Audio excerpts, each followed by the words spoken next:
Boa tarde a todos e obrigado por se juntarem a esta iniciativa. Bem-vindos ao 6º Meeton da APDSI dedicado ao tema 5G nas comunicações móveis da revolução tecnológica aos impactos. A APDSI é uma associação para a promoção e desenvolvimento da sociedade da informação, inaugura um novo formato de eventos, os Meetons, dedicados a apresentar e debater testemunhos da transição digital em diversos setores, nomeadamente cultura, democracia, educação, saúde, economia e entre outros. Este é o 6º Meeton e, tal como eu referi, será dedicado ao 5G nas comunicações móveis da revolução tecnológica aos impactos. Neste Meeton eu serei o moderador, o meu nome é Frederico Vaz, eu sou o CTO da A2B, uma empresa tecnológica da Brisa dedicada às soluções de mobilidade. Iremos contar com a partilha de testemunhos do Dr. Ricardo Mexia, epidemiologista e presidente da Associação Nacional dos Médicos de Saúde Pública, com o engenheiro José Pedro Nascimento, diretor de Engenharia e Operações da Altice Portugal, e o professor Luís Correia, que é professor do Instituto Superior Técnico. Esta nova modalidade digital do evento permite à APDSI dar continuidade à sua missão de promoção e desenvolvimento da sociedade de informação e conhecimento em Portugal, servindo como plataforma agregadora de proximidade, de contacto entre os diferentes stakeholders. Os Meetons são eventos curtos, informais, direcionados para uma temática específica, à semelhança dos Meetup, mas neste caso com uma participação à distância, através de uma plataforma de videoconferência, neste caso o Zoom. A APDSI dará sempre palco à partilha de experiências e boas práticas, até porque a visão da APDSI é ser conhecida pelo seu contributo determinante para o desenvolvimento de uma sociedade da informação inclusiva, participativa e segura, potenciando um desenvolvimento económico e social com impacto na globalidade dos cidadãos. A APDSI tem como missão constituir uma capacidade de intervenção independente e uma plataforma de debate agregadora para o desenvolvimento da sociedade de informação, contribuindo na formulação de políticas públicas, realizando projetos, estudos e parceiros técnicos, criando espaços de debate, como o de hoje, e colaboração entre os seus associados, instituições públicas, parcerias e redes especialistas, facilitando novas abordagens para os desafios atuais e futuros e promovendo a inclusão dos cidadãos, das pequenas empresas e do terceiro setor. A associação tem por objetivo a promoção e o desenvolvimento da sociedade de informação e do conhecimento. Para a prossecução do seu objeto, a associação poderá desenvolver todas as atividades que julgue necessárias ou convenientes relativas à sociedade de informação e do conhecimento. Informar, aconselhar e apelar ao Estado em questões políticas, entre um conjunto de atividades. Relativamente ao Meeton de hoje, e falando um pouco da organização, porque são novos métodos de debate, temos que seguir algumas regras para ser produtivo para todos. Num determinado momento, todos os participantes irão passar para um modo de orador, para estarmos aqui todos juntos e conseguirmos ver quem autorizou a sua visualização. Nessa passagem participante para o orador, por vezes parece que a sessão expirou, mas ela não expirou, portanto não desliguem, mantenham-se ligados. Quem ao longo do Meeton tiver questões ou comentários, pedimos que coloquem nas perguntas e respostas e não no chat, não estamos a validar o chat. A questão, a natureza do comentário, para que depois, quando passarmos a debate, seja possível convidar os participantes para terem um perfil de orador. Esta sessão chama a atenção que é gravada, garantindo que a divulgação que vamos fazer deste evento, os participantes que não deram autorização de imagem não serão incluídos nessa divulgação.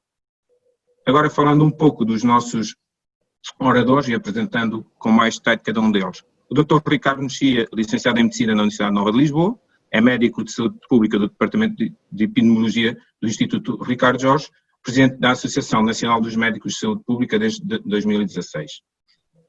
O engenheiro José Pedro Nascimento, licenciado em Engenharia Eletrotécnica e de Computadores no Instituto Superior Técnico, tem um MBA na AES Business School, atualmente é o diretor de Engenharia e Operação da Altice Portugal, tem o seu percurso no setor das telecomunicações, tendo tido diferentes funções em diferentes empresas do setor, Marconi, Vodafone, desde a TV Cabo, desde a experiência internacional como VP da Network Engineering na Vivo no Brasil, e tendo também passado pela Comissão Executiva da TeamWe, tendo sido CTO da TeamWe Group.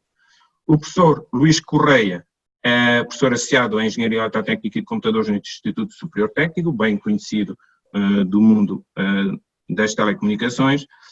Foi fundador da disciplina de Sistemas de Comunicações Móveis no Instituto Superior Técnico e em Portugal, dentro da licenciatura em Engenharia Eletrotécnica e de Computadores. Toda a sua carreira académica tem sido desenvolvida no Instituto Superior Técnico na área de telecomunicações, desenvolvendo a atividade de investigação e desenvolvimento no Instituto de Engenharia de Sistemas e Computadores, conhecidos por INESC e INO. Tem publicado vários artigos científicos, bem como os diferentes estudos nas diferentes vertentes das redes de telecomunicações. Atualmente, além de professor, é investigador sénior no INESC, investigador coordenador no INOV-INESC, e teve também outras funções como vice-presidente do IST Protagos Park e para as parcerias empresariais e técnico mais, membro da direção do INESC e membro não executivo da administração da EID e membro executivo do Steering Board da Network European Platform and E-Mobility European Platform. Portanto, conhecidos os três oradores, e lançando já a primeira pergunta para cada um dar o seu testemunho, e vou pedir para começar pelo engenheiro José Pedro Nascimento. Considerando as tecnologias existentes atualmente, e que estão a ser fundamentais e foram fundamentais e que continuam a ser durante esta pandemia, que infelizmente assola todo o mundo, o que é que o 5G nos pode dar ainda mais? Segundo a vossa visão, qual é o impacto que esta nova tecnologia poderá trazer no dia-a-dia dos portugueses? Portanto, engenheiro José Pedro Nascimento, deixava a palavra para esta primeira pergunta. Boa tarde a todos. Bem, a pergunta, eu vou responder a pergunta de uma forma mais global, porque tinha aí um viés também da história da pandemia, não é? Como é que isto se podia ajudar num cenário de pandemia, o 5G. Bem, em termos gerais, o 5G traz algumas promessas, não é? Débitos, maiores débitos, 10 vezes, ou seja, débitos de 20 gigas, latências baixas, densidade, 100 vezes maior densidade de dispositivos por quilómetro quadrado, eficiência espectral. Isto são promessas que o 5G nos traz. Algumas delas já estão comprovadas, nomeadamente débitos, latência também, embora a promessa de 1 milissegundo ainda não tenha sido atingida. Mas, e como é que a gente consegue isto? Consegue isto com algum tipo de tecnologias, ou seja, conseguimos com a tecnologia New Radio em espectro, em frequências mais altas, não é? Teremos um core convergente, teremos outras coisas como network slicing, como edge computing e virtualização. Portanto, tudo isto vai nos permitir, em conjunto, atingir estas promessas de 5G. Agora, resta saber quando, não é? Porque o 5G vai ser, neste momento, é uma tecnologia que vai ter dois estágios muito concretos de desenvolvimento. O primeiro, o 5G non-standalone, que é o que nós estamos agora, e no qual já estamos a fazer testes, trials, etc., e que vai ser, ou seja, o leilão agora vai acontecer e quando disponibilizarem as frequências no início do próximo ano será lançado em non-standalone. Portanto, non-standalone tem muitas limitações, portanto não é uma tecnologia, não vai cumprir as promessas do 5G, ou seja, as promessas do 5G, tal como tudo o que eu referi aqui, só serão cumpridas quando tivermos uma arquitetura completa de standalone, e isso ainda vai demorar algum tempo. Há uma série de limitações tecnológicas e económicas também, e portanto eu não antevejo que em 3 anos a gente consiga ter todas estas promessas. Agora, quando nós olhamos o que é que podemos então ter agora, não é? No curto prazo, eu punha aqui isto em três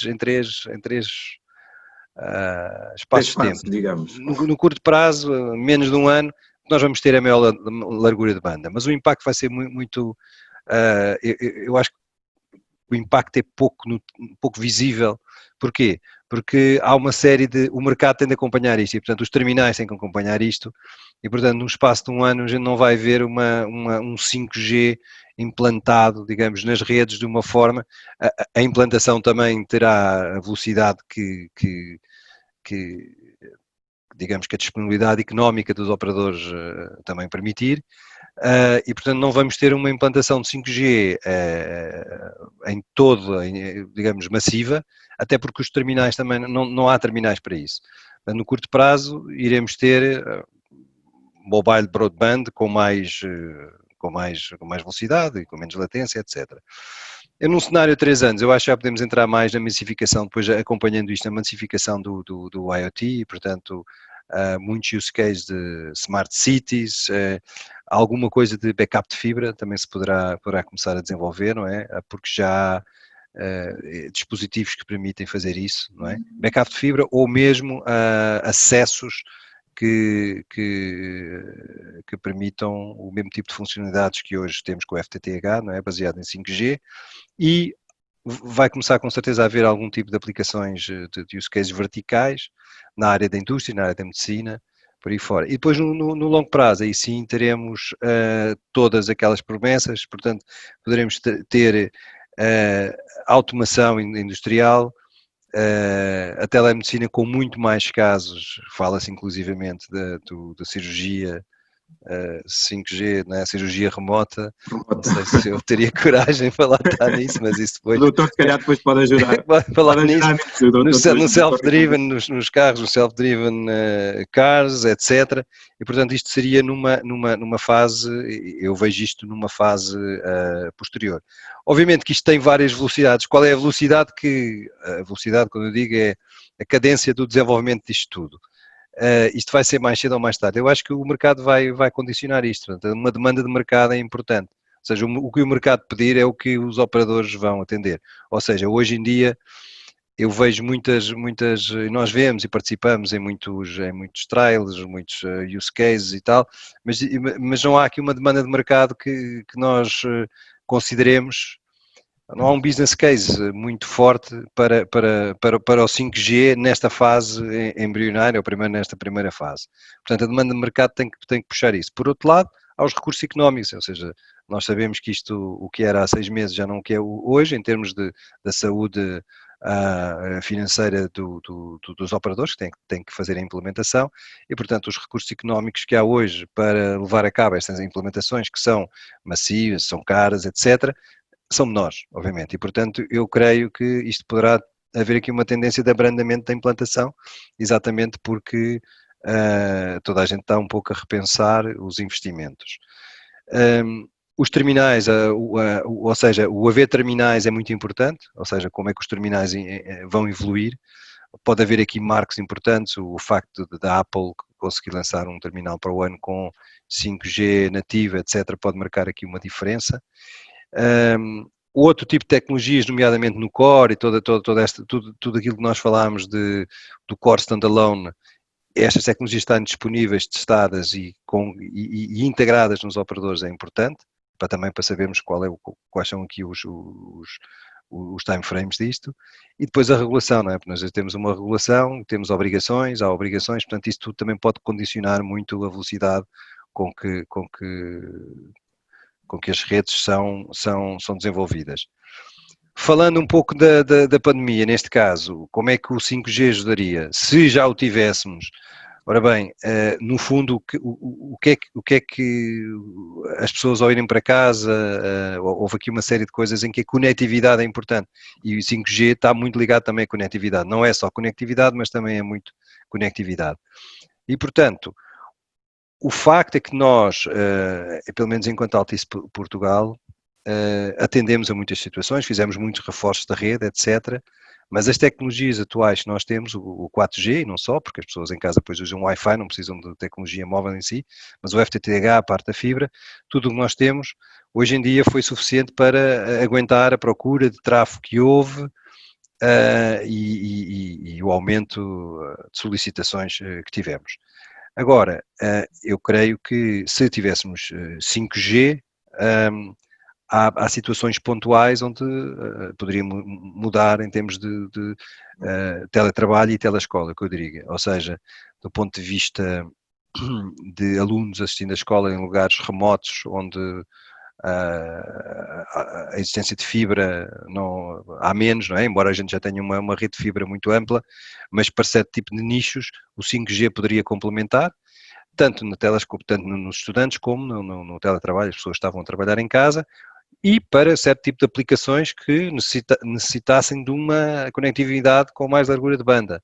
Embora hoje em dia, nós com a fibra e com o 4G já se conseguem larguras de banda que servem, eu diria, para, eu não digo 100%, porque não vou falar assim, mas grande parte dos requisitos de largura de banda das pessoas que estão em casa a trabalhar são atingidos com as tecnologias atuais.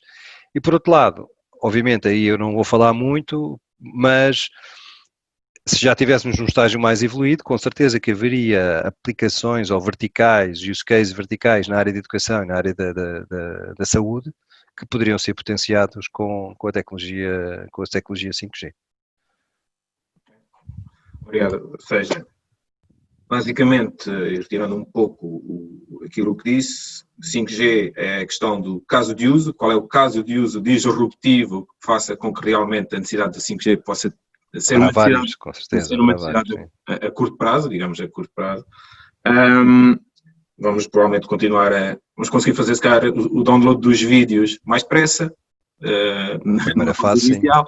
E falando um pouco da latência, se calhar vamos conseguir também evitar ou conseguir ter coisas mais em tempo real, e quando estamos a ver futebol no smartphone, através de uma aplicação qualquer de televisão, se calhar deixamos de ter aquela latência em que o vizinho está a gritar golo e a gente ainda não viu o golo no telemóvel ou seja o que for. Portanto, aí provavelmente é o que nós vamos conseguir numa primeira fase, e depois os casos de uso, como sempre acontece com a tecnologia, vão surgindo porque a necessidade cria o engenho, mas o engenho também cria a necessidade depois. Portanto, resumindo um pouco, é aquilo que retiramos, assim, uso muito high level daquilo que disse. Pegando nisto e continuando na vertente mais tecnológica, e depois se calhar passando para o Dr. Ricardo, que será mais se calhar um utilizador e os grandes benefícios como utilizador, seja mais a nível na sua componente profissional, poderá usufruir das novas tecnologias ou dos novos casos de uso que o 5G possa trazer. Continuando então na componente tecnológica, vou pedir ao professor Luís Correia que nos diga e que partilhe a sua visão relativamente ao 5G, que é que realmente poderíamos esperar mais do que 5G, o que é que poderia dar mais valor, considerando a fase em que nos encontramos ainda, e o que é que pode trazer para o dia-a-dia dos portugueses. Obrigado. Pois, se calhar, oferecendo talvez boa tarde a todos, muito obrigado pelo convite, para estar aqui e partilhar convosco algumas ideias sobre o 5G.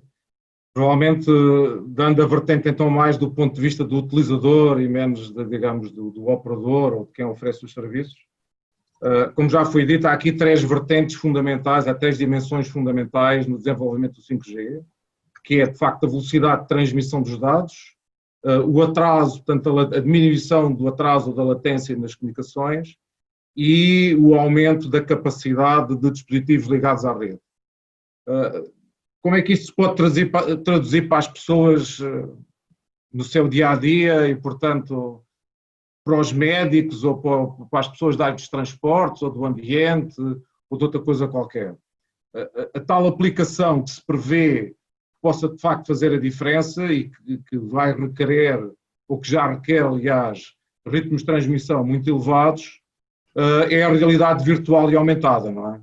Por enquanto ainda são uns óculos monstruosos que a gente põe e tal, ainda é uma coisa assim um bocado difícil de usar, mas já existem algumas experiências, de facto, para que haja terminais e dispositivos muito mais amigáveis na utilização para isso, e, portanto, isso pode, de facto, trazer uma nova dimensão nas comunicações do ponto de vista do utilizador. O que acontece hoje em dia com o 4G é que os ritmos de transmissão, as velocidades de transmissão que existem, não permitem ainda ter uma boa experiência com a realidade virtual. Ou seja, quando a pessoa faz isto, por exemplo, as imagens que hoje em dia, com os ritmos de transmissão que estão disponíveis, as imagens não variam, não mudam, como nós estamos habituados a fazer quando olhamos para um sítio qualquer, e, portanto, como há um certo atraso, há uma certa latência nessa transmissão, associado depois aos ritmos de transmissão, isso faz que o utilizador tenha tonturas e outras coisas do género, não é? Portanto, o 5G aí pode, de facto, abrir portas para serviços depois que se pode imaginar que podem vir a ser desenvolvidos numa série de aplicações. Outro aspecto que eu acho que isto pode ter muitas implicações para o dia-a-dia das pessoas, eu diria que é uma certa generalização daquilo que são os sensores e tudo o que tem a ver com a internet das coisas, numa banalização e numa generalização no dia-a-dia das pessoas. Traduzindo isto em miúdos, eu posso dar 2 ou 3 exemplos. Há um exemplo que nós conhecemos muito bem, que é a Via Verde, que Portugal até foi pioneiro nisso, em que antes, há décadas, já não sei há quanto tempo é que a Via Verde foi colocada, mas há mais de 10 anos seguramente, em que antes as pessoas tinham que passar nas portagens e hoje em dia a gente passa e não para, não é? Isso pode ser trazido para muitas outras coisas. Por exemplo, os supermercados. Nós hoje em dia ainda temos, quando vamos às compras, de colocar tudo em cima de uma mesa e tal, e ler o código de barras. A partir do momento em que se começam a pôr etiquetas de RFID, que é assim que se chama a tecnologia, poderá depois vir ser associada ao 5G. Etiquetas de RFID em qualquer produto que nós tenhamos no supermercado, eu vou passar com o carrinho de compras debaixo de um portal, como passo a colocar debaixo da Via Verde. Portanto, exatamente da mesma maneira. Tem que associar, claro, uma conta, mas isso a gente já hoje em dia já tem contas associadas a um cartão de crédito ou qualquer coisa do género, muitas outras coisas, e portanto é este tipo de coisas que o 5G vai capacitar. Um outro exemplo que posso dar também, para se ter noção dos serviços que o 5G vai capacitar, é aquilo que se fala, já foi falado, o Zé Pedro já falou nos veículos autónomos. Há outra área também que é a questão das redes corporais, que é, hoje em dia, nós começamos a ter 4 a 5 dispositivos, 4 seguramente, o quinto ainda está para começar, de comunicações. A grande maioria das pessoas hoje em dia, pelo menos, enfim, a um certo nível, digamos assim, tem um computador, um tablet e um telefone. Se pensarem bem, a diferença do que é que se pode fazer entre um e outro é quase nenhuma. Ou seja, o serviço que eu posso fazer num, eu posso fazer nos outros. Nós temos 3 terminais, mais porque nos é mais confortável eu falar com um telefone e é mais confortável eu bater um texto num computador, mas nada me impede de falar com um computador e de ler um texto num telefone. Não é? E, portanto, o que está aqui é um conforto do uso dos terminais. Eu não tenho relógio, mas há muito quem tenha já um relógio. Deixa de usar relógio com o telefone, mas há quem tenha já um relógio daqueles que ligam ao telefone. A Google, aqui há uns anos, trouxe os Google Glasses, e portanto que é uma coisa que, enfim, que vai voltar de certeza absoluta, e a extensão natural disto é nós começarmos a ter dispositivos nas roupas, que é uma coisa que hoje em dia pode parecer assim muito futurista, mas a tecnologia já está. Já existem protótipos e, mais do que protótipos, artigos que se podem comprar com tecnologia embebida nas roupas. Já há muitos anos que nos Estados Unidos a Burton, que é um fabricante de casacos, vende casacos com rádio FM embutido nas mangas e para se ouvir rádio basta fazer isto. Ok? Levantar a gola do casaco e sintoniza-se o rádio na manga. Ok? Já há casacos com golas que têm painéis, chamemos-lhe assim, de células solares para carregar os telefones. E, portanto, há muitos anos, lembrar-se-ão que a Nike começou a vender sapatos, ou sneakers, como queiram, que comunicavam com os iPods da Apple para contar as passadas e coisas dessas. E hoje em dia o telefone faz isso, contando os solavancos, digamos assim. E, portanto, o que eu estou a dizer é que há aqui toda uma série de tecnologias, de facto, que estão ainda em regime experimental e que o 5G, através das tais vertentes que foram faladas, vai possibilitar, seguramente, isto agora para passar a palavra ao Ricardo Mexia, seguramente na área, e isto que eu falei agora das roupas, etc., tem muitas aplicações na área da saúde, na área do entretenimento e também na área do bem-estar, em termos mais genéricos e aquilo que em inglês se chama city living, vivência assistida para os idosos, coisas desse género. Portanto, há aqui imensas aplicações, de facto, que o 5G vai capacitar e que eu acho que é uma questão de tempo. E assim que os operadores começarem a oferecer isto, eu vou correr lá comprar coisas destas, não é? Esperemos. Ok, obrigado, professor. Basicamente, massificação, cada vez mais conectados. Hoje em dia estamos cada vez mais conectados com os desafios todos que isso traz, mas vamos ter claramente uma oportunidade de massificação, além daquela que conhecemos hoje, e até provavelmente potenciar casos de uso que no passado, devido às limitações tecnológicas que existiam, podem não ter sido massificados, podem ser interessantes e ter tido algum sucesso, mas não foi possível massificar, e provavelmente esta nova tecnologia poderá fazer com que isso aconteça. Eu não podia deixar de esclarecer só, responder a uma das perguntas, esclarecer concretamente um dos dados, porque sendo eu da Brisa, faz sentido fazê-lo. A Via Verde foi em 1991, só para clarificar há quanto tempo é que a Via Verde foi inventada e aqui em Portugal, tal como referiu. Passando agora a palavra ao Dr. Ricardo Mexia, como é que vê, baseado na sua experiência e que teve durante este período que exigiu muita utilização de tecnologia e daquilo que ouviu, daí eu ter começado também um bocado mais pela parte tecnológica, como é que vê que o 5G poderia ter ajudado, ou pode ajudar, se existisse o 5G, o que é que se poderia ter feito diferente e qual é que o impacto que pode vir a ter esta nova tecnologia das redes móveis no dia-a-dia dos portugueses? Boa tarde, agradecer naturalmente o convite para estar aqui convosco a partilhar algumas ideias, cumprimentar os restantes elementos do painel e também quem nos está a ver. Efetivamente, a tecnologia oferece sempre novas soluções, novas possibilidades que nós, se calhar, até não conseguimos antecipar antes delas efetivamente estarem disponíveis, não é? E, como disse, se calhar algumas das ideias que tivemos no passado e que depois acabaram por não avançar, se calhar, se tivessem tido um suporte tecnológico diferente, até poderiam ser bem-sucedidas. Mas, seguramente, Portugal, nesse sentido, é um país com uma particular digitalização já, não é? Ou seja, na área da saúde, nós temos praticamente totalmente desmaterializada a nossa saúde. Os nossos registros, exames complementares, enfim, há uma desmaterialização tremenda da nossa saúde. Eu diria, temos muitos dados, mas relativamente pouca informação.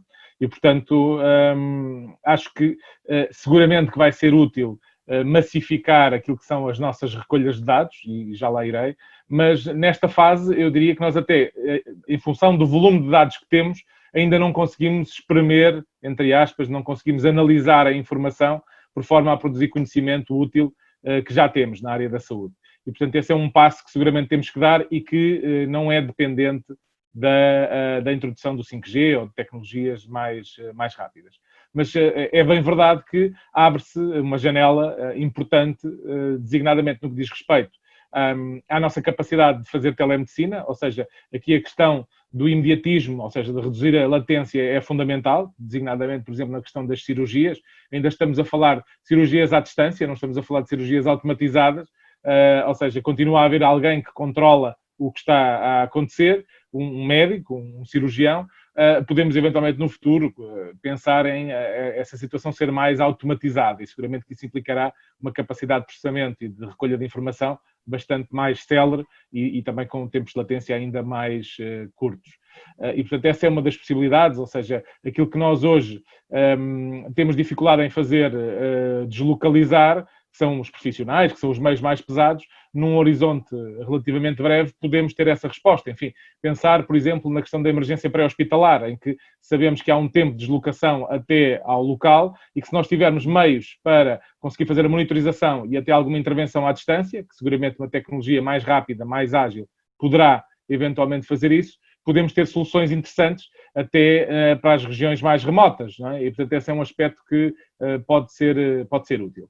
Depois também já foi aqui falado pelo professor Luís Correia a questão dos dispositivos, não é? Da internet das coisas e do volume de informação que podemos recolher sobre cada um de nós. É verdade que já temos smartwatches, já temos aquelas pulseiras que já muita gente usa também, que monitorizam um conjunto de parâmetros, já temos dispositivos desses que até monitorizam, por exemplo, aquilo que é a nossa frequência cardíaca, o próprio padrão elétrico do coração e que já hoje detectam algumas situações e que sinalizam ao utilizador por forma a que ele possa procurar ajuda mais diferenciada. E, portanto, a evolução do número de parâmetros monitorizados, a evolução da capacidade de detecção em tempo real e de ligação direta a quem possa monitorizar isso de forma mais rápida, seguramente também trarão mais valias nesse sentido. Quer em indivíduos saudáveis, mas também naqueles que por alguma razão já utilizam algum dispositivo, seja um pacemaker, seja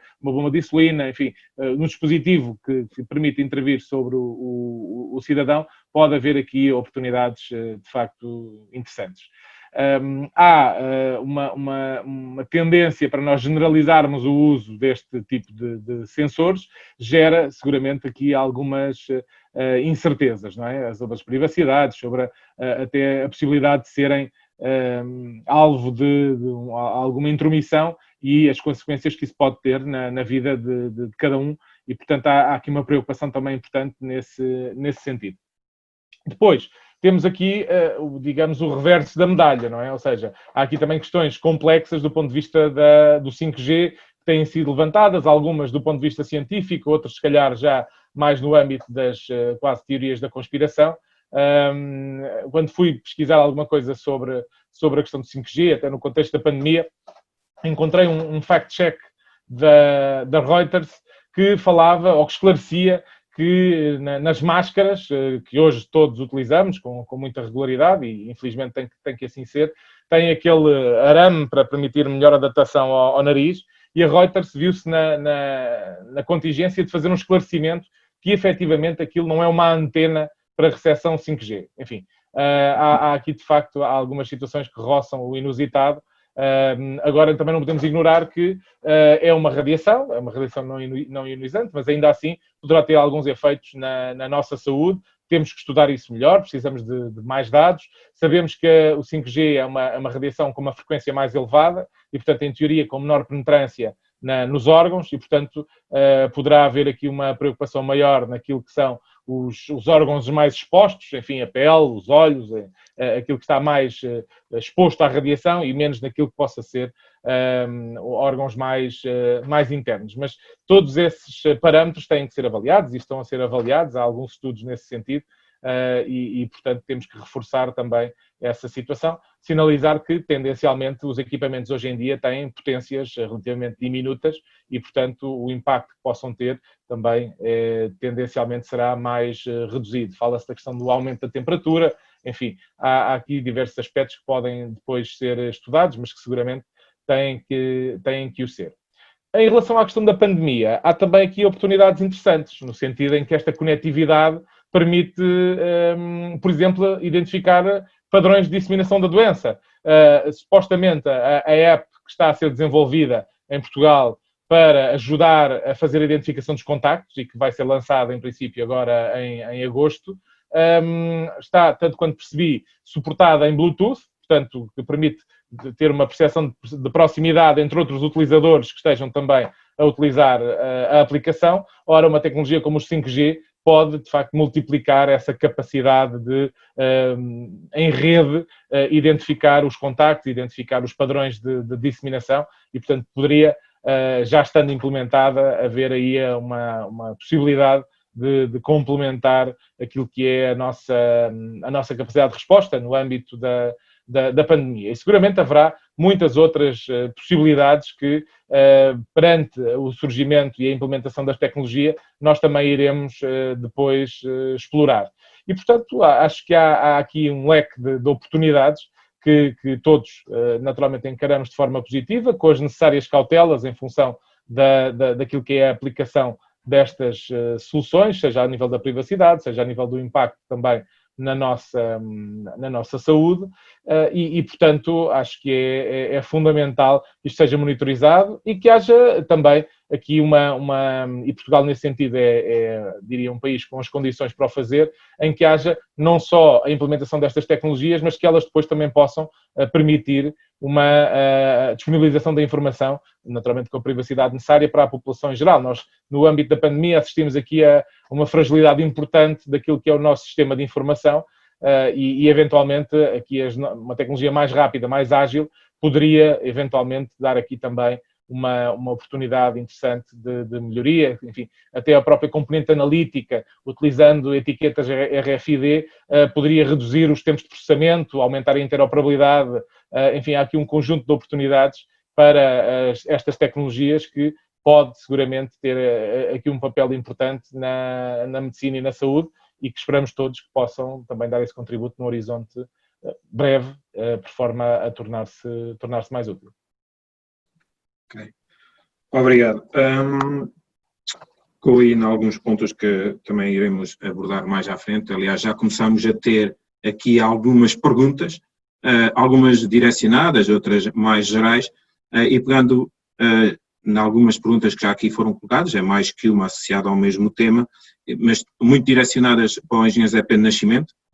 Os outros, o Dr. Ricardo, quer o professor Luís Correia, se quiserem fazer algum comentário sobre as mesmas, irei passar a palavra também, mas essencialmente são perguntas associadas à concorrência, como se vê a entrada, a possibilidade da entrada de um novo operador, considerando o que já aconteceu na altura, no passado, com algumas, com a entrada essencialmente na rede móvel de um operador chamado Honeyway, que não teve sucesso e acabou por não vingar.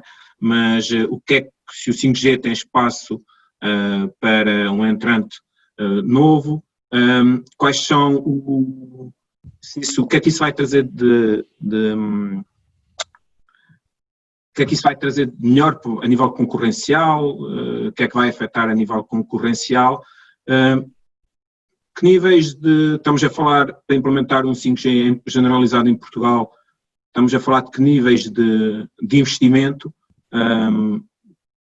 Portanto, estas perguntas para o engenheiro José Pedro Nascimento, essencialmente associadas a espaço para outros operadores, o que é que se isso pode ter benefícios a nível concorrencial, dimensão dos investimentos, grandeza dos investimentos. Sim. E também se o 5G não poderá ser uma tecnologia que poderá vir a substituir ou a canibalizar a fibra que hoje em dia começa a estar generalizada em Portugal e em outros países. Se o 5G não poderá também ser uma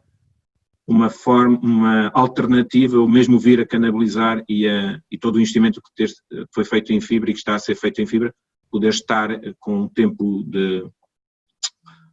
mais curto de amortização. Ok, então vamos começar por são muitos investimento. Ora bem, o investimento na rede 5G, como toda a gente já deve perceber, vai ser elevado, ok? Para já há uma aquisição de espectro que é necessário fazer, e que vai haver um leilão e tal, e portanto esse investimento tem que ser considerado no investimento total que será feito. E depois há um investimento na rede. Se nós, a pergunta até pode ser, qual é o investimento necessário para eu ter o país coberto com 5G? Isto de cobrir o país é uma coisa relativamente teórica, ou seja, eu posso chegar aqui e dizer, olha, se eu adquirir frequências de 700, que vai agora a leilão, as frequências mais baixas, adquirir frequências de 700 e é mais fácil cobrir o país todo, não é? Chego ali e vou cobrir com 700, o país está coberto, é um tipo de investimento. Mas isso não me vai dar o verdadeiro 5G, não é? Portanto, as frequências 5G para cobrir, de 700 para cobrir, tem mais alcance, etc. Mas o verdadeiro 5G eu tenho que ter as frequências mais altas, não é? Então tenho que ter frequências do 3600, onde tenho mais espectro, e isso vai obrigar um investimento maior, porque tem que haver uma densificação. porque eu só sei identificar, porque eu não posso só cobrir, tenho que dar capacidade, e para dar capacidade é preciso densificar. E consoante o nível dessa densificação, estamos a falar de investimentos de ordens diferentes. Ok.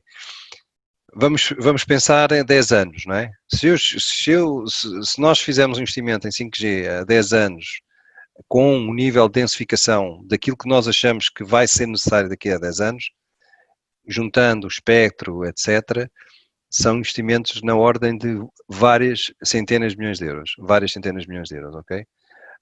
E, portanto, agora passo para a parte da concorrência.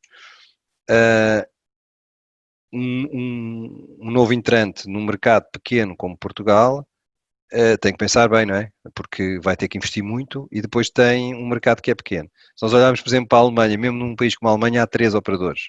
Não, há 3 operadores. Depois há operadores virtuais, etc. Mas operadores que têm infraestrutura, há 3 operadores.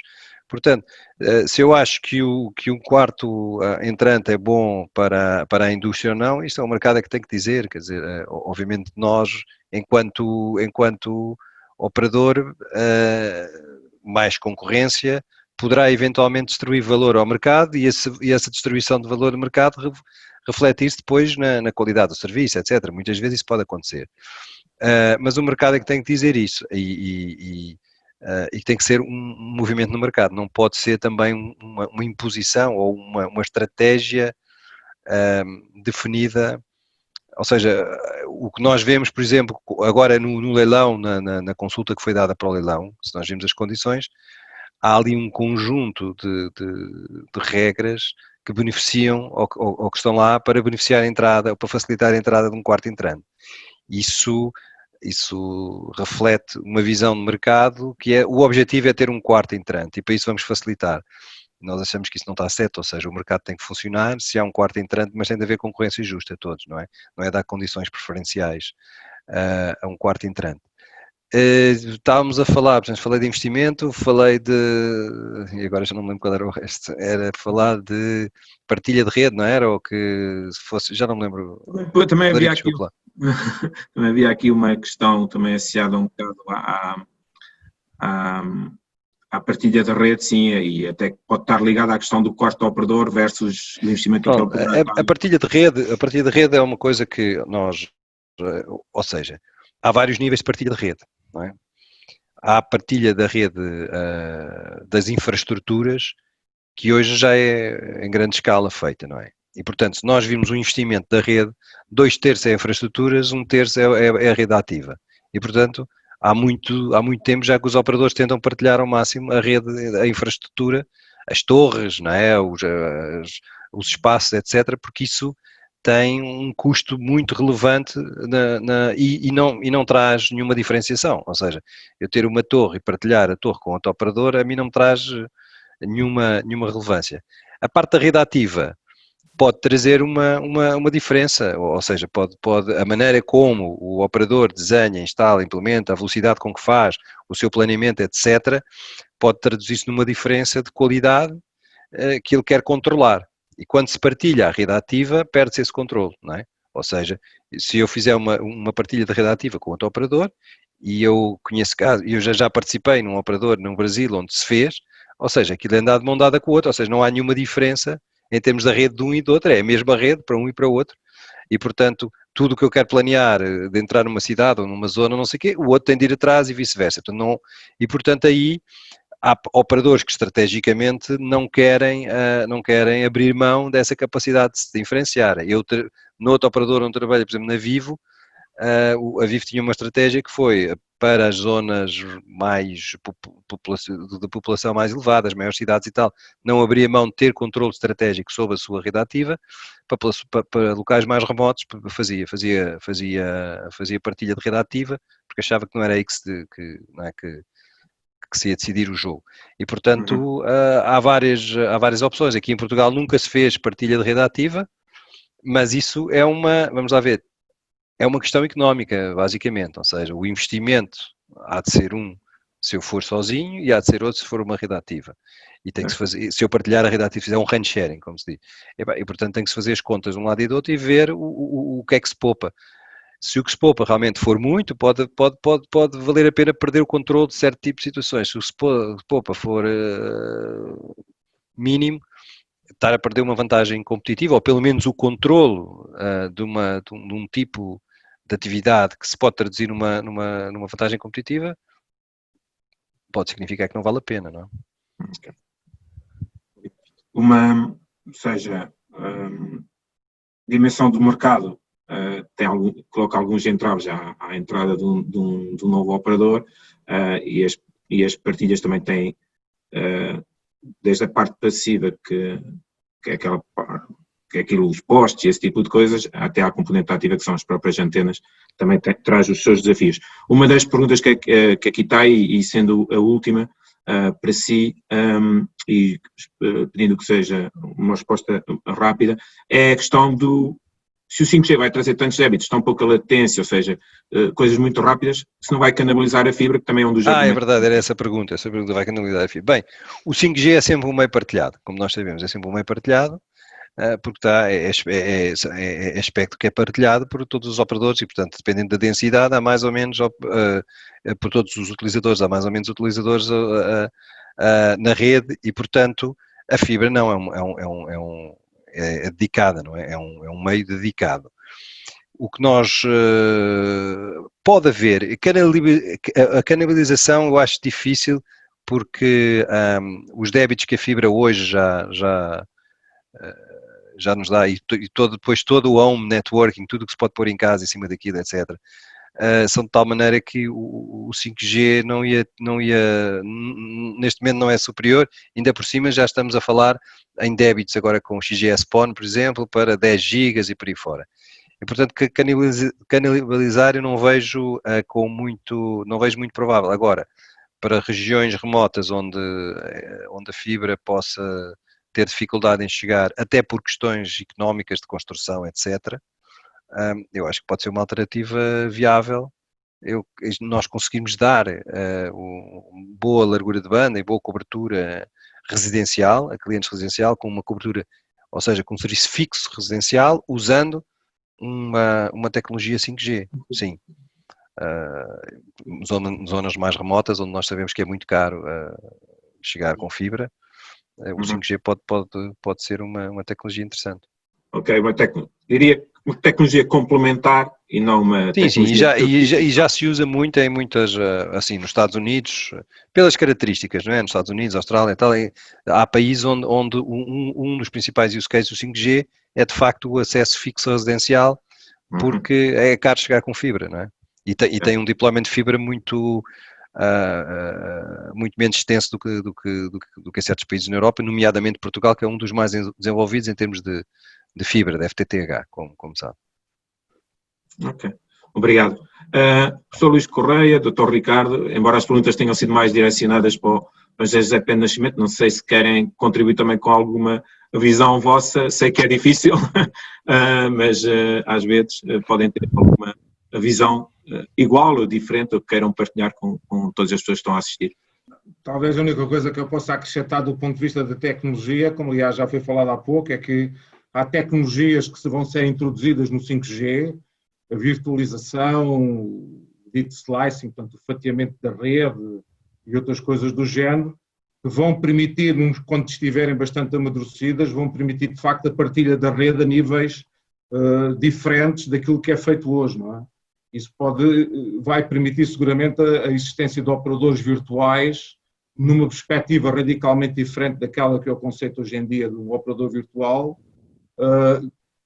que eu acho que aí sim vai fazer uma enorme diferença no mercado, nos serviços prestados às pessoas e é um pouco como a energia, não é? Eu não vou dizer o nome da empresa, mas há uma empresa de telecomunicações que desde há uma semana atrás se tornou um operador de energia, não é, Zé Pedro? É verdade, sim, é verdade. Eu não digo qual é o nome. É verdade. Mas o que eu quero dizer com isto é altíssimo. Mel energia. Isto é público e notório, como se costuma dizer.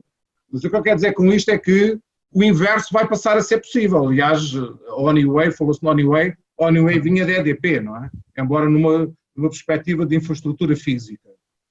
Nós podemos pensar daqui a uns anos que há hospitais, isto para chegar aqui perto da área da saúde, que haja hospitais que sejam operadores de redes virtuais, precisamente para os seus clientes que têm todas estas maravilhas tecnológicas, chamemos-lhe assim, para controle, digamos assim, dos parâmetros biométricos e outras coisas do ponto de vista de saúde. E, portanto, há aqui questões da tecnologia, novamente da virtualização e de muitas outras que já foram faladas, que possibilita, de facto, esta abertura de novos operadores virtuais numa extensão muito maior daquilo que é conhecido hoje, e isso é que eu acho que vai fazer uma grande diferença no mercado, até do ponto de vista da concorrência.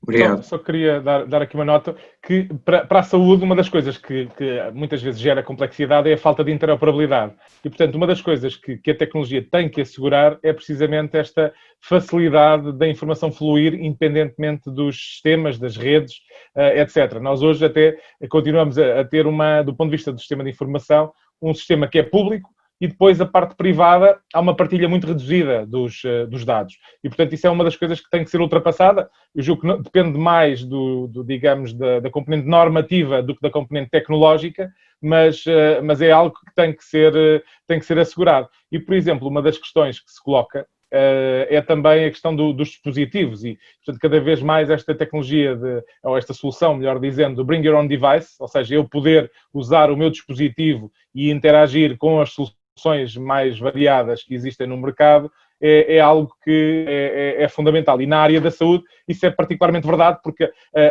digamos, a multiplicidade de dispositivos que nós temos, por exemplo, imaginem hoje uma unidade de cuidados intensivos, tem um número, portanto, cada doente tem um conjunto de parâmetros que está a ser monitorizado permanentemente estratosférico e, portanto, a capacidade de estarem todos ligados à mesma máquina, a debitar informação para o mesmo sistema, é fundamental. Portanto, a questão da interoperabilidade na área da saúde é absolutamente fundamental e penso que, de facto, a componente normativa pesa aqui mais do que até que a própria componente tecnológica, mas se do ponto de vista tecnológico também for mais simples, mais ágil, mais rápido, naturalmente que isso também contribui para a resolução do problema.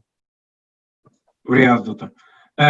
Vamos aproveitar agora este momento. Eu tenho mais um desafio para lançar para todos vocês, para responderem também, para clarificar até em alguns pontos que foram ditos individualmente nas vossas respostas, mas vamos agora juntar-nos todos para nos sentirmos, estamos à distância, é sempre diferente do que estarmos numa sala, mas vou convidar para toda a gente se juntar agora a nós, vamos todos aparecer aqui nesta tela. Tal como eu fiz o aviso no início, pode parecer que há aqui uma quebra de ligação, ela não existe, mas, portanto, vamos todos então agora estarmos aqui mais juntos, digamos. Lançando agora uma pergunta para todos e também são perguntas que entretanto foram aqui colocadas e que vocês abordaram cirurgicamente ou pontualmente numa outra resposta. Fala-se muito na questão do impacto da saúde, do impacto ambiental, pela tal massificação, necessidade de massificação, nem é dos dispositivos, é a massificação das redes para permitir o acesso a estes dispositivos todos, e também do bem-estar das pessoas. O que é que o 5G pode contribuir também para o bem-estar das pessoas, para a sua vida, para o seu bem-estar pessoal. Gostava de partilhassem um pouco connosco qual é a vossa visão relativamente a estes pontos, e se calhar agora começava pelo Dr. Ricardo Mexia, como falamos aqui um bocado de saúde, um bocado, temos aqui a componente do impacto ambiental, mas também a componente do bem-estar das pessoas. Qual é que é a sua visão relativamente a este ponto? Há diversas oportunidades. A questão das cidades saudáveis, as cidades, também as smart cities, têm aqui uma relação importante, no sentido em que a tecnologia pode, de facto, propiciar alguma simplificação de alguns processos que todos nós realizamos. Enfim, a forma como transportamos a informação, como ela flui, pode também ficar particularmente melhorada pela utilização de uma tecnologia mais ágil, mais rápida, com maior capacidade de ligação, com maior interoperabilidade, um elevado número de dispositivos, já sei que isso se falou da questão da densidade, e a forma como nós interagimos com os diversos dispositivos vai poder ser interessante. enfim, pensar aqui em alguns aspectos que podem as novas tecnologias, e em particular esta do 5G, ser útil designadamente na questão da conectividade. Se eu, por exemplo, tiver um determinado problema de saúde, imaginemos alérgico, no limite eu posso ter aqui uma espécie de faróis, não é? Que sinalizam pontos com particular incidência do alergeno, ao qual eu tenho uma reação importante, e eu ter uma espécie de mapa que me permite navegar em maior segurança perante o surgimento desse alergeno, não é? E, portanto, isso com um dispositivo tecnológico disseminado numa cidade, num contexto geográfico mais alargado, pode ajudar o cidadão a conviver melhor com um problema de saúde muito concreto, não é? E portanto, esta capacidade de identificar esses problemas e ajudar o cidadão a ultrapassá-los da melhor forma é importante. Quer dizer, já aqui falei da questão, por exemplo, da identificação dos contactos, não é? Aí também poderá haver um papel interessante. Há já algumas experiências feitas com outro tipo de tecnologia que não o 5G, por exemplo, na área das infecções associadas a cuidados de saúde. O que é que está a ser feito? Há também sensores de proximidade que permitem medir, do ponto de vista do profissional de saúde, com que doentes é que ele interagiu, permite monitorizar, por exemplo, quantas vezes é que ele lavou as mãos antes de interagir com o doente, depois de interagir com o doente, depois de um procedimento. Tudo isto permite, por exemplo, no contexto das infecções associadas aos cuidados de saúde, identificar níveis de risco muito pormenorizados, por doente, por profissional. Portanto, tudo isto, com estes sistemas que permitem gerir proximidade, etc., podem trazer aqui um contributo em que eu, independentemente de eu ter que proativamente fazer esse registro, essa monitorização, posso automatizar essa capacidade de identificar os problemas e de quantificar o risco. E, portanto, se nós tivermos essa capacidade, seguramente que temos aqui uma mais-valia do ponto de vista dos resultados e da identificação precoce dos problemas. Já falei aqui da questão da capacidade diagnóstica, ou seja, eu ter etiquetas automáticas nos produtos que faço na colheita biológica, permite-me automatizar quer o processamento da amostra, o seu armazenamento, reduzir os erros de digitação, enfim, há aqui um ganho de tempo de processamento, mas também da qualidade da informação que eu também devo valorizar. E, portanto, enfim, é um chavão, mas, digamos, o céu é o limite, não é? Ou seja, como eu dizia há pouco, devem estar por identificar ainda muitas das oportunidades que podem ser aproveitadas com base nestas novas tecnologias. E, portanto, nesse sentido, eu acho que há aqui, quer do ponto de vista, por exemplo, já agora, da autogestão da sua saúde, não é? Nós hoje, um doente diabético é o principal responsável pela gestão da sua saúde. Portanto, a forma como monitorizar a glicémia, como administrar a insulina, etc., poderá, com base nestas tecnologias, ser, por um lado, mais automatizado e melhorar aquilo que é a monitorização por parte dos profissionais de saúde, mantendo o doente a sua plena autonomia. Enfim, há de facto aqui horizontes muito interessantes que importa explorar e naturalmente tendo as cautelas necessárias também para que se mantenham essas aplicações numa segurança que, obviamente, quando se trata de saúde tem que ser particularmente elevada. Obrigado. Mais uma vez andamos muito aqui à volta do tema da capacidade, o 5G permitir a massificação e com essa massificação conseguirmos obter um conjunto de informação que poderá ajudar no bem-estar automaticamente. Ao estarmos a melhorar a possibilidade de diagnóstico, estamos a melhorar a saúde das pessoas e automaticamente a melhorar o bem-estar das pessoas. E agora passando a palavra para o Luís Correia, massificação, tal como eu referi, como iniciei a pergunta, a questão da massificação, necessidade de mais, qual é o impacto ambiental, o impacto para a saúde, não tanto do exemplo do utilizador, que se tanto tem falado também, mas que é recorrente quando sempre que se fala em tecnologia móvel, e é todo o impacto que isso pode ter no bem-estar das pessoas. Passava a palavra, se achou. Eu acho que não é preciso dizer a ninguém que as comunicações móveis, os telemóveis, como queiramos, modificaram completamente a nossa vida nas últimas décadas, não é? Eu arriscava-me a perguntar a alguns dos presentes quantos números de telefone é que sabem de cor hoje em dia. Se alguém souber mais de 10, eu dou um prémio, não é? Eu arrisco-me a dizer que ninguém sabe números de telefone hoje em dia de cor, não é? As pessoas vão... Há alguém que sabe mais de 10 números de telefone hoje em dia? Não é? Porque, obviamente, nós vamos ao telemóvel e escolhemos o nome da pessoa, não é?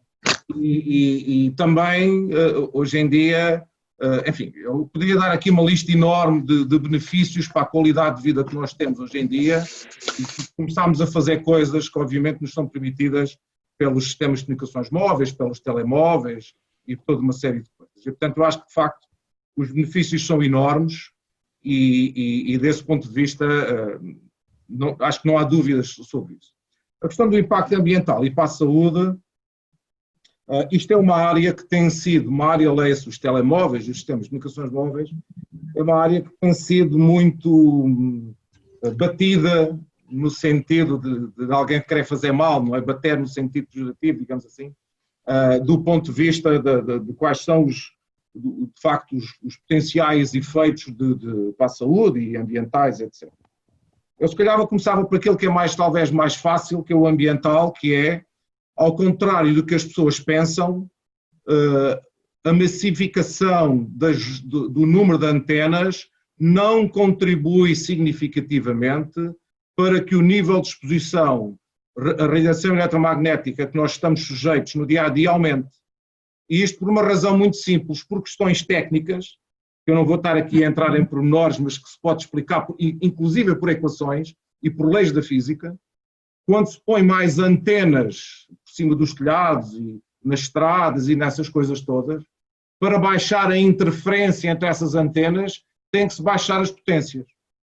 E, portanto, a noção que nós temos que, de facto, o facto de haver mais antenas, vamos todos sair daqui grelhados ou qualquer outra coisa do género, não está correta. Aliás, eu posso-vos dar um exemplo semelhante a isto.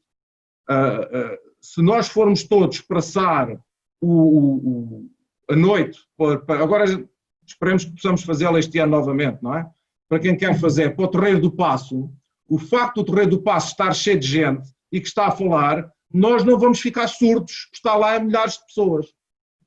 O problema da surdez, o facto de eu eventualmente estar exposto a milhares de pessoas, não vem de haver muita gente a falar. O problema da surdez no Terreiro do Paço, a existir, vem de eu ficar junto às colunas de som do palco. Certo? Estamos todos de acordo com isto ou não? Então, o facto de estar muita gente no Terreiro do Paço não implica que eu vá ficar surdo. Mesmo que todos estivéssemos aos gritos no Terreiro do Paço, o que provavelmente acontece à meia-noite. E, portanto, há aqui uma série de, se quiserem, de mal-entendidos, digamos assim, do ponto de vista da maneira, da tecnologia, da maneira como a tecnologia é usada, e isto tem levado depois às muitas teorias da conspiração. O Ricardo Mexia já falou numa, que eu, de facto, ele é que me disse, porque eu desconhecia, que é essa do existem umas antenas 5G, e isso tem levado, de facto, a muitos exageros e a ações que não vale a pena qualificar aqui. Abordando explicitamente a questão da saúde, eu gostava só de dizer também duas ou três coisas. O Ricardo Mexia disse, e tem toda a razão, as frequências usadas pelo 5G são de facto superiores à do 2G, do 3G e do 4G, ou seja, aquelas aos sistemas que nós temos nos nossos telemóveis. Mas, e isto é muito importante, não são muito superiores. Aliás, as frequências do 5G são inferiores, estão abaixo das frequências que nós temos do dito 5G do Wi-Fi. Portanto, ao contrário do que se pensa, e há pessoas que falam que o 5G funciona em frequências milimétricas, ionizantes e mais uma série de coisas, de asneiras, porque é isso de facto que se trata, são pura e simplesmente asneiras. O 5G funciona numa banda de frequências as mais elevadas, o Zé Pedro já falou nisso, que é 3.800 MHz, o 4G funciona em 2.600, o 3G funciona em 2.100 e o 2G em 900, em 1.800. O Wi-Fi que nós temos em casa funciona em 2.400 e 5.500. E, portanto, do ponto de vista das frequências de utilização, o 5G não traz propriamente nada de novo. Vai funcionar em frequências, em bandas às quais nós já estamos habituados, digamos assim, habituados aqui entre aspas, ok? Ou seja, frequências que já são usadas no dia-a-dia das comunicações. E, portanto, eu acho que isto é muito importante dizer-se, e dizer-se também que há A Organização Mundial de Saúde, nomeadamente através de um organismo que é reconhecido como tal, que se chama o ICNIRP, que é a Comissão Internacional para a Proteção de Radiações Não Ionizantes, tem recomendações de quais são os níveis de radiação eletromagnética a que podemos ou não estar expostos e que já, ao contrário também do que muito se tem dito, já abrange todas as frequências do 5G. E, portanto, já há muita matéria estudada sobre isto, já há muitas recomendações sobre isto, e, portanto, eu diria que o problema da saúde do 5G provavelmente é um problema mal posto, digamos assim. Ou seja, o 5G não traz nada de novo, do ponto de vista tecnológico, o 5G é uma continuação de tecnologias, muitas delas que já existem no 4G, e também aqui o grau de incerteza não aumentou com o 5G, antes pelo contrário. Obrigado. Aproveitando aqui a comparação do número de pessoas no terreiro do passe, da surdez, passando aqui a palavra agora ao engenheiro José Pedro Nascimento sobre o mesmo assunto, e considerando massificação, não vamos ter uma antena por cada pessoa que estiver no terreiro do passe, certo? Não, isso depende de quantas pessoas estiverem no terreiro do passe, agora com questão de distanciamento social, se calhar até. Certo. Mas, não, a massificação vai ocorrendo à medida que for necessário disponibilizar mais capacidade para os serviços que temos, aliás, como aconteceu nas gerações anteriores, não é?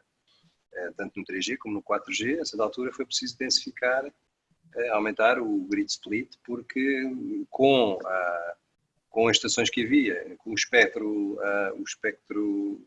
que existia, não era possível fornecer a capacidade que era solicitada pelos utilizadores e, portanto, essa massificação vai ocorrer com certeza e talvez um bocadinho mais quando houver a disponibilização das frequências ainda mais altas, as frequências nos 26 gigas, não é?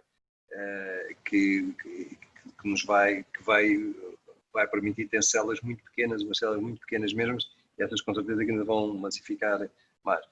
Mas isso serão coisas pequenas, portanto, em termos de efeito ambiental, de se começar tipo, fica aí tudo cheio de antenas por todo lado, fica feio e tal, eu não creio que essas, quando se massificar com estações usando essas altíssimas frequências, ou seja, são coisas pequenas e que ficam camufladas e tal, não vão ser estações em torres, vão ser estações urbanas e que vão estar bem camufladas em mobiliário urbano, como paragens de autocarro, candeeiros, por aí fora. Como hoje também já se faz, não é? Hoje também já há estações de 3G e 4G que estão camufladas em mobiliário urbano. Sobre a questão da radiação, acho que o professor Luís Correia já falou, é também a pessoa mais indicada. Nós contribuímos muito nesta área, trabalhamos muito também no projeto Factos, não é? Que recolhe muitos dados e faz estudos sobre a história da exposição à radiação eletromagnética e, portanto, nós, enquanto operador, fazemos auditorias, fazemos testes, fazemos medições, segundo todas as recomendações, não é? dos organismos internacionais e o facto é que estamos muito abaixo dos limites que são dados como eventualmente prejudiciais para a saúde, portanto há tetos abaixo dos quais temos que estar e nos testes que nós fazemos o que se verifica é que estamos muito abaixo, e quando muito abaixo estamos a falar de ordem de grandeza, não é? Uma ordem de grandeza abaixo. Obrigado. Portanto, vamos ter muita estação, muita antena, vai ser massificado, mas em segurança, segundo a visão de cada um de vocês. Estamos quase, falta muito pouco para chegarmos ao fim, deixando uma última questão que vos pedia que respondessem em 2 minutos, cada um, e sendo hoje o Mitono dedicado à tecnologia e mais ao 5G, mas pensando um pouco, porque já começam a surgir notícias, já está aí o 6G, já se fala em 6G. Daqui a 10 anos já temos os 6G, já falam em 6G. E como, salvo erro, foi o Dr. Ricardo que disse há pouco, o céu é o limite. Isto não tem limite. Nós há uns anos atrás tínhamos o cobre e o cobre teve que ser substituído por fibra, porque já não dava mais. Aqui as redes móveis utilizam uma coisa chamada AR. Não há limites, ou seja, vamos ter 6G, parece que sim, não é? Pelo que já dizem que já há estudos e já em artigos até que vamos ter 6G com débitos, já nem sei que na ordem dos não sei quantos gigas, vamos ter um 7G, um 10G, provavelmente, muitos de nós não vamos conseguir acompanhar essa evolução, mas será que vamos ter, não há limite para isto, do ponto de vista tecnológico ou até do ponto de vista, também para o Dr. Ricardo, a nível de utilizador, seja profissional, seja pessoalmente, isto um dia não vai ter limite? Deixar a vossa visão sobre isso. E pedido, porque estamos mesmo a chegar ao fim, 1 ou 2 minutos cada um sobre este tema. Pode, sim, não tenho nenhum critério de escolha quem deve começar, deixo ao primeiro voluntário. Eu posso começar. Bom, quer dizer, do ponto de vista tecnológico, não serei eu a melhor pessoa para responder agora. Seguramente, do ponto de vista da aplicabilidade, muitas vezes o que acontece com a tecnologia é que, uma vez estando ela disponível, os próprios utilizadores, acabam por, digamos, fazer um hack da tecnologia para fazer coisas para as quais ela não foi pensada, não é? E portanto, seguramente aqui também é o que irá acontecer. Uma vez ela estando disponível, haverá utilizações que nós não tínhamos antecipado e que provavelmente vão ocorrer, não é? E portanto, nesse sentido, quer dizer, é difícil projetar no futuro qual é que é o limite, depende muito da nossa criatividade e eu julgo que essa é de facto praticamente inesgotável, havendo engenho para o fazer. E, portanto, na área da saúde, seguramente que há um conjunto de coisas que foram descobertas até do ponto de vista acidental e que depois levaram a avanços importantes do ponto de vista da nossa capacidade de intervenção sobre problemas e, portanto, aqui, eventualmente, também poderão ocorrer situações análogas e, portanto, eu acho que é seguramente o utilizador dependente, ou seja, quem desenvolve a tecnologia, muitas vezes, se calhar, pretendia que ela evoluísse num determinado sentido e depois os utilizadores até a levam noutro, não é? E, portanto, nesse sentido, eu acho que é efetivamente praticamente ilimitado, não é? A forma como nós podemos reconverter aquilo que são as tecnologias para fazer coisas diferentes.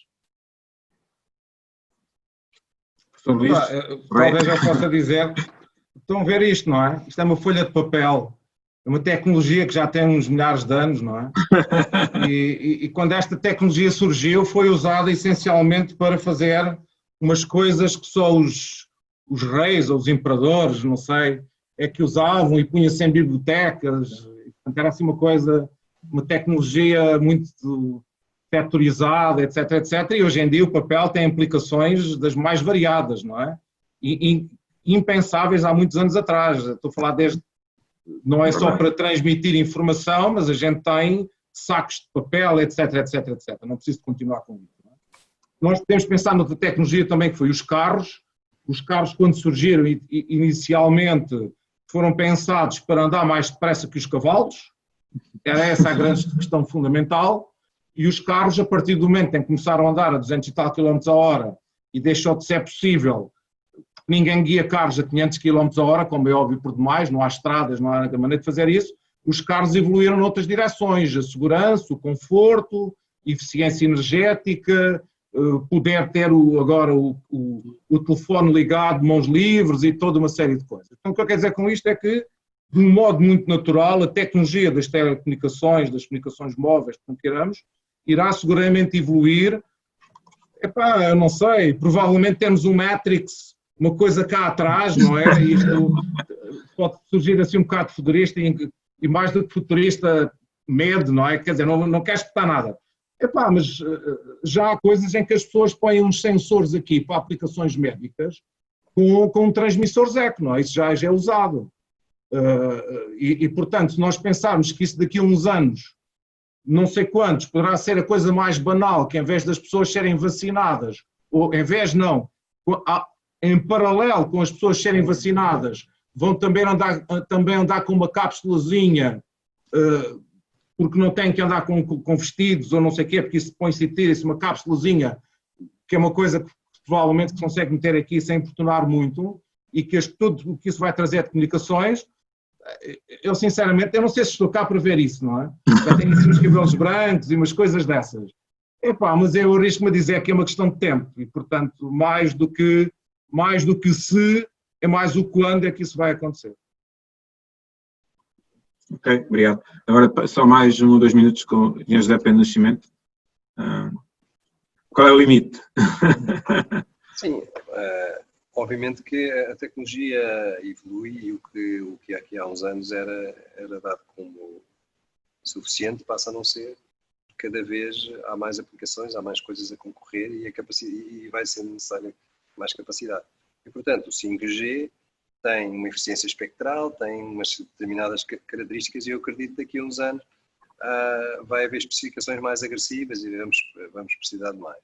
Aliás, o 6G também já foi anunciado que já estão encetadas, digamos, os primeiros estudos para as especificações do 6G. Não é?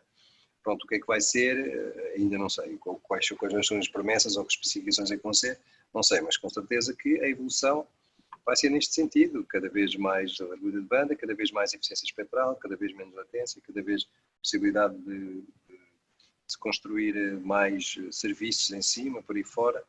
Então, assim, quanto mais tecnologia há, mais haverá, não é? Porque tecnologia multiplica a tecnologia. Portanto, eu acredito que com certeza que haverá muita evolução ainda nessa área. Ok. Obrigado. Estamos mesmo no fim. Em nome da APDSI, gostaria de agradecer aos nossos oradores e a todos os participantes, pois estes eventos só são possíveis com a participação e envolvimento de todos. Estamos num período de férias, estamos a começar agora um período de férias. Os Miton irão fazer aqui uma pausa, regressando com o mesmo modelo em setembro, para estar a par de toda a informação sobre estes Miton ou sobre outras iniciativas que a APDSI tenha. Sigam a APDSI nas redes sociais para estarem sempre a par das diferentes iniciativas.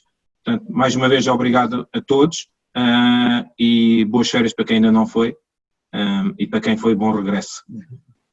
Obrigado também pelo convite mais uma vez. Também. Boa tarde a todos. Obrigado. Obrigado a todos. Boa tarde. Boa tarde.